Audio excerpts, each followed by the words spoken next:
Gipasundayag sulod sa usa ka mall sa Zamboanga City ang mga presko ug processed agri-fishery products gikan sa tibok Zamboanga Peninsula sa gilusad nga Agri-venta 5.0. Ang upat ka adlaw nga aktibidad subay sa selebrasyon sa Farmers and Fisherfolk Month karong tuiga. Ang Agri-venta gipasigdahan sa Department of Agriculture Region 9 ug lokal nga gobyerno. Niadtong Miyerkules, Mayo 15, giablihan ang Agri-venta nga mulungtad hangtod sa adlawng Domingo, Mayo 19.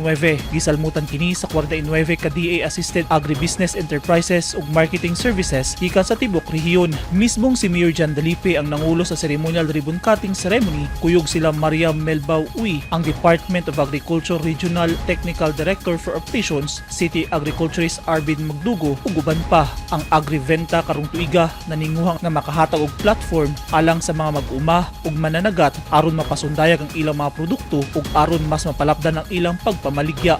Ang kalihukan nagpasiugda sa networking sa mga stakeholder, pagpalambo sa panagtambayayong ug kolaborasyon sa mga producer, supplier, buyer ug sa mga eksperto sa industriya. Gipasiugda usab niini ang kalidad sa local agricultural ug fishery products, pagpalig-on sa garbo sa lokal nga produkto ug pagsuporta sa mga lokal nga ekonomiya. Gipasalamatan ni Mayor Dalipe ang DA9 ug AMAD sa paghatag og suporta sa mga lokal nga mag-uuma ug mananagat. Duna say nagkadayang side activities atol sa Agri-venta sama sa Forum on Investment Opportunities on Kasaba for Feeds ug orientation on the Young Farmers Challenge program nga gipahigayon kagahapon Mayo 16. Agri-credit Forum and Investment Opportunities on Silunti nga gihimo kaganiha Mayo 17 ug ang Search for Most Innovative Food Preparation Contest and Business Meeting ug mga adlaw Sabado Mayo 18.